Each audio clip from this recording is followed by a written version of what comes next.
Bonsoir, bienvenue dans les tribulations d'Hildegarde. Donc cette semaine, comme dit la semaine précédente, nous allons parler du roman policier thriller de Matthew Blake, Anna O. Alors j'ai été très surprise par ce thriller, parce qu'il nous amène dans un domaine de prédilection pour moi, qui est le domaine un petit peu de la symbolique des rêves, etc. Donc voilà, moi j'ai adoré. C'est très intéressant. Alors, c'est un thriller psychologique basé essentiellement sur le crime mystérieux qu'Anna, l'héroïne Anna Ogilvy, qui est une écrivaine prometteuse et qui a été retrouvée dans un coma profond, qui est aussi appelé syndrome de résignation. Et elle a été retrouvée dans cet état-là après avoir commis un meurtre, oui, avoir poignardé 2 de ses amis, pas 1 mais 2. Et depuis, elle ne s'est pas réveillée. Donc ça fait un moment qu'elle est dans cet état-là, je crois que ça fait plus de 2 ans, 4 ans, je crois, 4 ans, qu'elle est dans cet état-là. Et la justice, voulant faire son travail, va ordonner une expertise par un psychologue qui s'appelle le docteur Bénédicte, je ne sais plus quoi, Prince, je crois, voilà, Bénédicte Prince, et qui va essayer de la réveiller et surtout de comprendre ce qui lui est arrivé. Alors, c'est assez prenant, c'est assez machiavélique. J'ai mis un moment avant de comprendre, mais c'est très machiavélique. Donc, voilà, c'est agréablement surprise. Alors, les thèmes abordés dans ce livre, Anna O de Matthew Blake, vont être le somnambulisme, les rêves, le subconscient, l'inconscient. Donc, tout ce qui, moi, me parle. Je vais essayer de vous aiguiller un petit peu là-dedans sans vraiment rentrer. On va effleurer, on ne va pas creuser en profondeur, sinon l'émission va faire des jours et des jours. Je suis très prolixe sur ce sujet. Donc, le somnambulisme, ça appartient à la famille des parasomnies, ce qu'on appelle les parasomnies. Ça se produit dans un état de sommeil profond, la première phase de sommeil profond, normalement, ce qui a été étudié, c'est ce qu'on appelle un état de conscience dissociée entre la veille et le sommeil. C'est vraiment alors, c'est pas la phase paradoxale, attention, c'est un sommeil profond, puisque généralement, les somnambules, on dit qu'il ne faut pas les réveiller, parce que brutalement, vous interrompez leur phase qui est à eux, et donc ça peut s'avérer dangereux. Pas pour vous, mais pour eux. Donc, ce sont des gens qui sont capables d'accomplir des choses très simples comme des choses très compliquées, très complexes. Donc, on voit bien que c'est vraiment un état de conscience qui est dissocié. On va parler des rêves. Les rêves, c'est une activité mentale spontanée, pendant toujours le sommeil profond. Vous avez aussi le subconscient. Alors, subconscient, étymologiquement, ça vient du terme sous la conscience. Donc, c'est ce qui va regrouper, alors c'est pareil, hein, je survole très vite, c'est ce qui va regrouper les instincts et les pulsions qui fonctionnent sans, je vais dire, l'intervention de la conscience. Ça repose plus sur des habitudes acquises que sur du spontané. Le subconscient, attention, je ne parle pas du conscient, parce que souvent les gens confondent subconscient et inconscient. L'inconscient, c'est lié à tout ce qui peut être des contenus refoulés. Donc c'est un ensemble de processus et d'activités psychiques qui échappent à la perception et au contrôle de la conscience. C'est-à-dire que vraiment l'inconscient, vous n'y avez pas accès. Personne n'y a accès, sauf pendant les rêves. C'est-à-dire que votre inconscient va se rendre perméable à votre conscient. Alors, il ne va pas le faire en disant tu as oublié le pain dans le four. Il va vous donner une suite de symboles ou d'images qui n'ont peut-être pas forcément une connexion directe quand vous allez vous réveiller.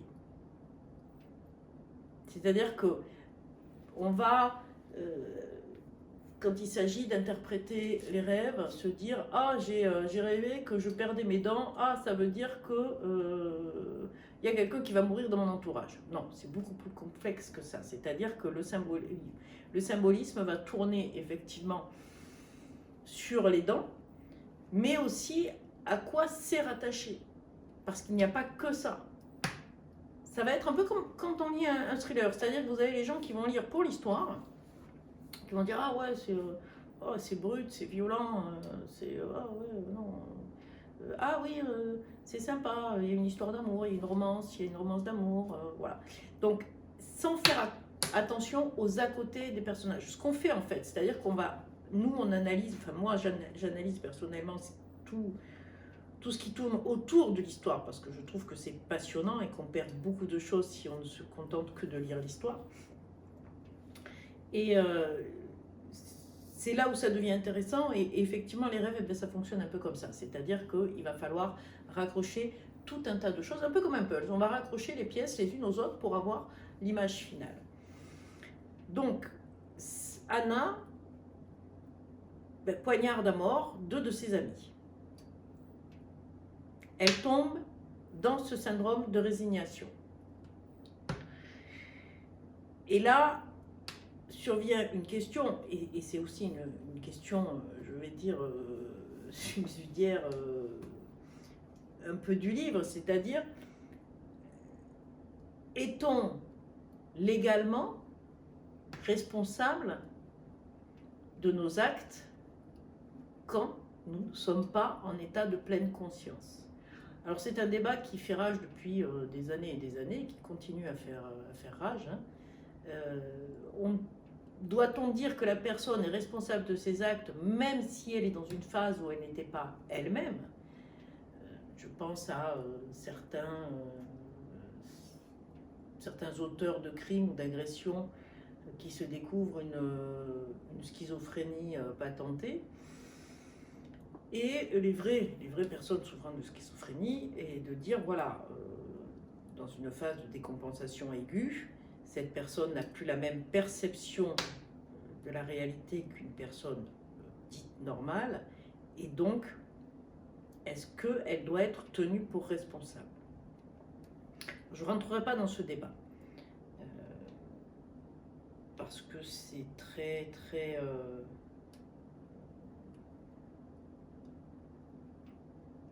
polémique, je vais dire polémique. Vous aurez toujours les pour et les contre. Bien souvent des gens qui sont contre et qui ne connaissent pas forcément tous les mécanismes. C'est un petit peu la vindicte populaire, etc. Donc, on va revenir sur Anna O. Donc la culpabilité, la conscience, ce que je vous disais tout à l'heure, c'est-à-dire l'énigme centrale va être de savoir si Anna a tué ses amis consciemment ou non, et ça va soulever la question sur la responsabilité morale et légale dans ces circonstances. Vous avez, bon, les relations humaines et les traumas, les traumatismes que nous avons chacun depuis l'enfance. On retrouve la manipulation, puisque je pense que dans tous les thrillers, on retrouve de la manipulation psychologique, la mémoire, et bon, les secrets, toujours des secrets, puisque je pense que ça ne se dissocie pas des traumatismes que l'on peut connaître. Et ce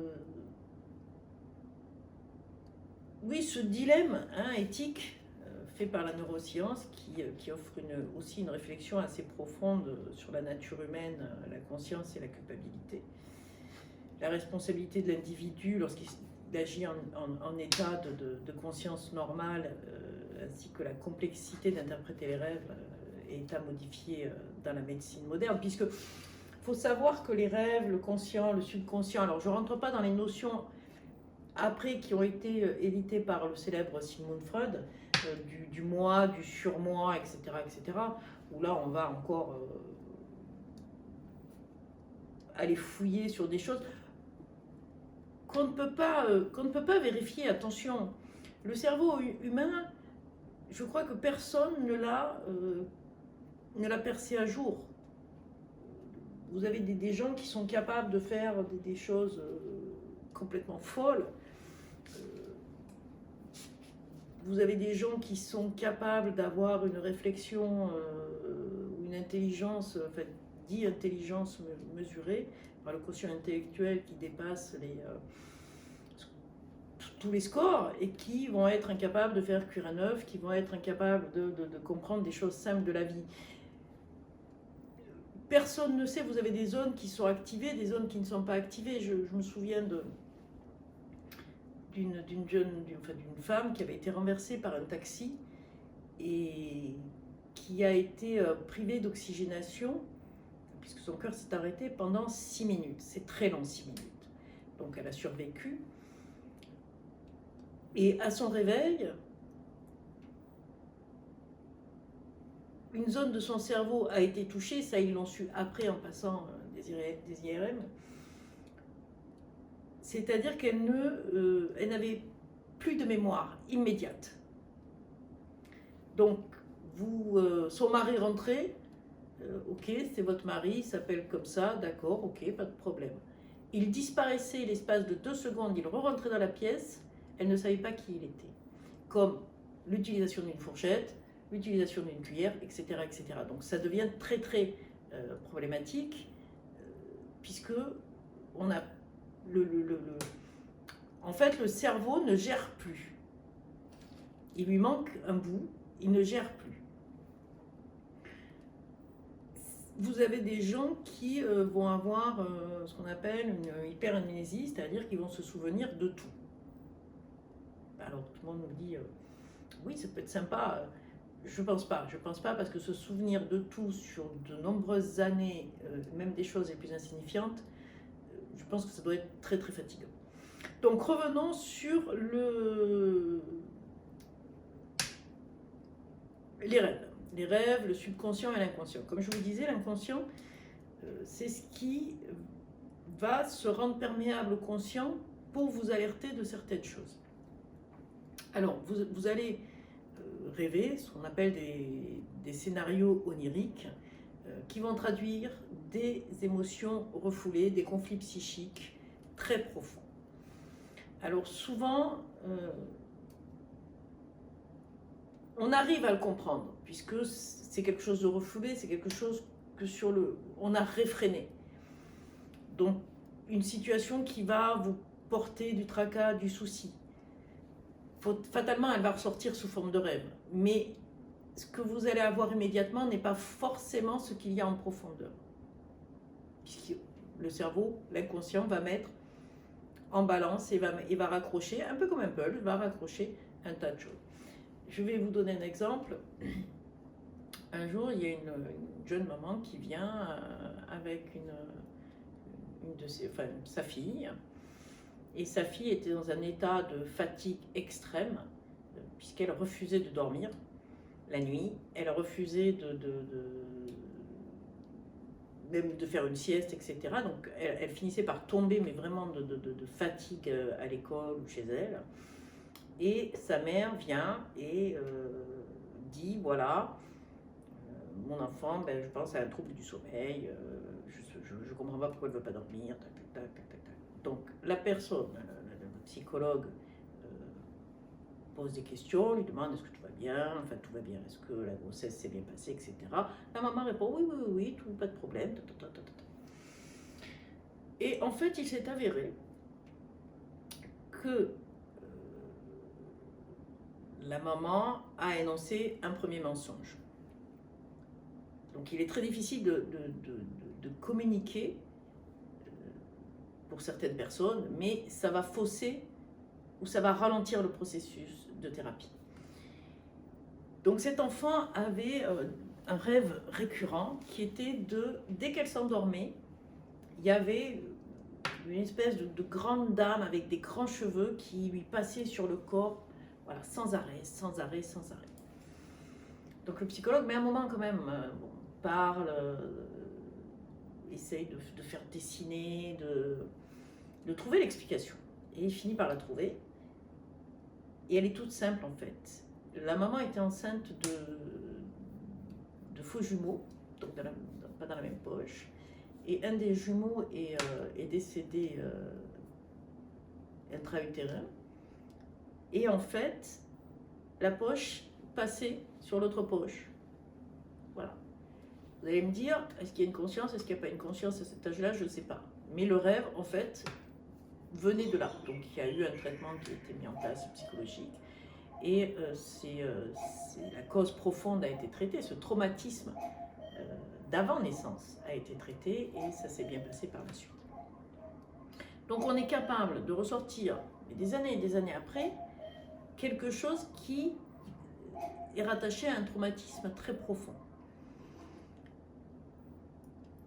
C'est ce qui se passe aussi dans le livre où on va découvrir qu'il y a des traumas, qu'il y a des secrets.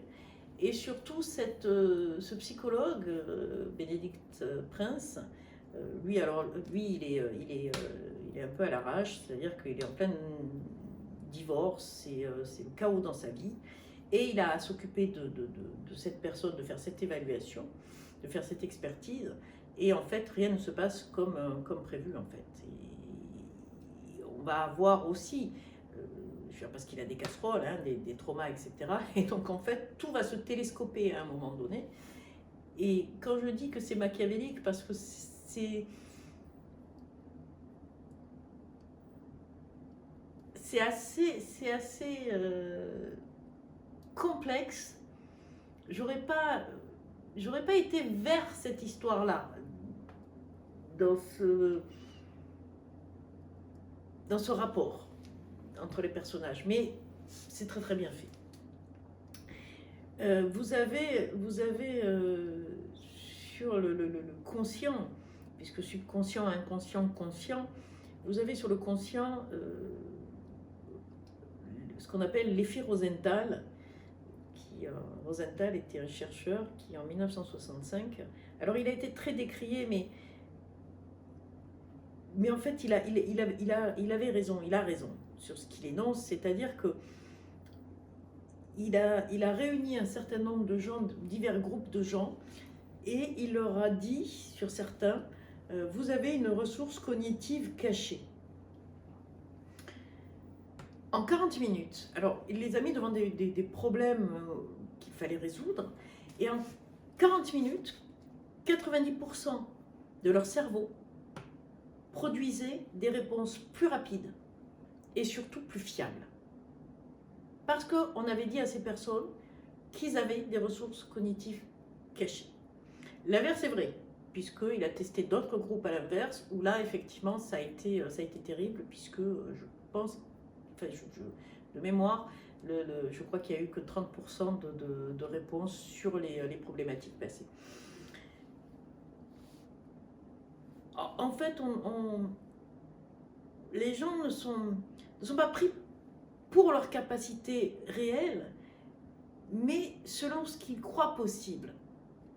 C'est-à-dire que si vous dites à quelqu'un, je crois en toi, tu as des capacités, tu vas y arriver, ben forcément il va y arriver. Parce que c'est possible. Mais si à l'inverse vous dites le contraire, ben la personne n'essaye même pas parce qu'elle se dit, ben non, je ne vais pas y arriver puisque je ne suis pas intelligent, je ne suis pas assez bien pour ça. Là, on parle sur des adultes. Alors imaginez le traumatisme qu'on peut créer chez des enfants. Et ça va ressurgir des années après. Ou à un moment donné, ils vont peut-être tomber sur une personne qui va leur dire « tu en es capable ».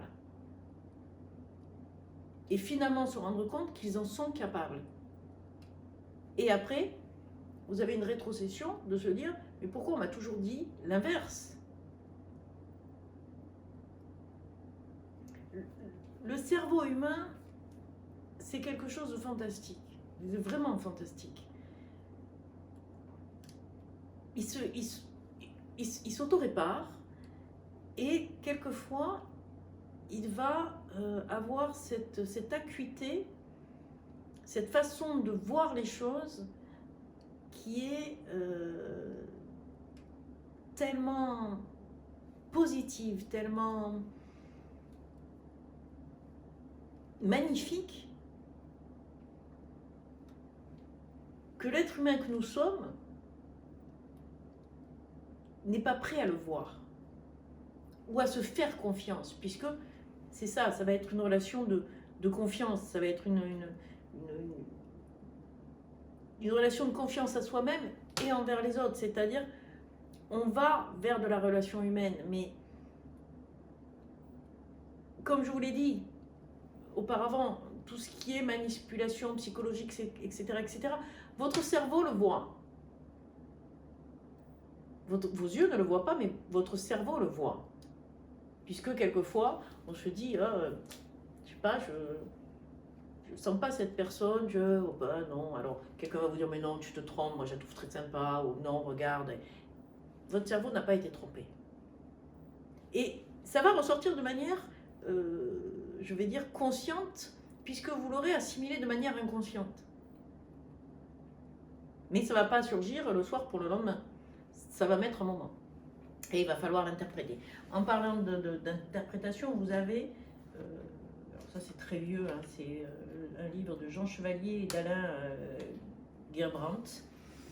C'est un peu, ça a été longtemps ma Bible, qui s'appelle le Dictionnaire des symboles. Mythes, rêves, coutumes, gestes, formes, figures, couleurs, nombres, puisque tout a une importance. Il faut, alors, ce que je vous disais, si je cherche, j'ouvre une page, je tombe sur grenouille, je ne vais plus tomber sur crapaud. La grenouille est utilisée en diverses acceptations symboliques, dont la principale est en rapport avec son élément naturel, l'eau. Donc après, vous allez avoir tout ce qui est la Chine, hein, si c'est l'eau, c'est le yin. Vous allez avoir la grande grenouille, la Maha-Manduka en Inde. Donc ça va reprendre un peu tout ce qui va concerner la grenouille, mais sur des choses, voilà. Les grenouilles, c'est le symbole des pensées fragmentaires et dispersées. On ne le dirait pas comme ça. Donc, voilà, c'est intéressant. Moi, de temps en temps, vous voyez, il y a encore des très très vieux post-it. Je vais marquer des choses. Vous voyez, le Léviathan. J'ai encore des vieux post-it il y a très très très longtemps. Ça, c'est quand j'écrivais très très très petit. Et que j'étais très très jeune pour le lire. Parce que là, je le lis même plus. Donc, vous avez comme ça des livres qui sont assez sympathiques. Pour en revenir à Nao, je vous le conseille vraiment. Lisez-le. C'est vraiment intéressant. C'est un bon thriller. J'ai été assez bluffée par le côté machiavélique de la chose. C'est très très bien écrit. Ça vous transporte jusqu'à la dernière page. Voilà. Donc, Nao de Matthew Blake. Je crois que je les ai tués. Je ne vais pas vous en dire la suite parce que sinon, on ne va pas s'y retrouver. La semaine prochaine, on va s'échapper du monde policier, thriller, etc. On va parler de Toshikazu Kamaguchi, tant que le café est encore chaud. Alors, c'est assez surprenant. C'est pas du tout policier, hein, je vous le dis tout de suite. Il y a 3 tomes. Je suis en train de finir le dernier. On va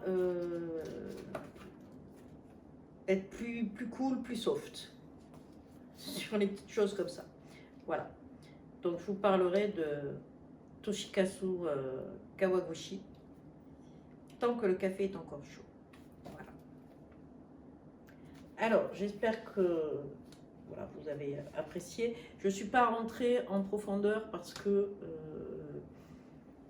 c'est très complexe et il faudrait vraiment bien poser les choses pour les rêves. J'ai cherché un K-drama. Alors, je me suis souvenu d'un K-drama, mais il est de 2023, donc il date un peu. Je ne sais pas où il est disponible, peut-être en streaming légal. Il s'appelle Sleep. J'essaierai de vous trouver la fiche, je vous la mettrai en incrustation. C'est l'histoire d'un couple qui est confronté à des comportements inquiétants survenant pendant le sommeil. Donc, ça aborde en fait, entre autres, hein, la responsabilité de façon exhaustive, comme on l'a vu tout à l'heure, dans cette dans cet état de conscience dissocié. Donc, il n'y a pas énormément de K-drama là-dessus parce que je pense que c'est trop psychologique. Je suis désolée de dire ça, mais c'est trop psychologique pour eux. Dans le sens où... enfin, je ne vais pas dire pour eux. Pour la manière de faire un K-drama, pour tenir les gens en haleine, c'est compliqué. Je pense que la majorité des gens ne veulent pas d'histoire dans ce style-là. Voilà, donc, tant que le café est encore chaud, c'est encore un challenge pour moi pour trouver un K-drama. On va essayer, Voilà, donc, je vous souhaite une bonne soirée, une bonne nuit, une bonne journée. Ce n'est pas l'heure à laquelle vous regardez la petite vidéo. Prenez soin de vous, et puis je vous dis à la semaine prochaine. Au revoir.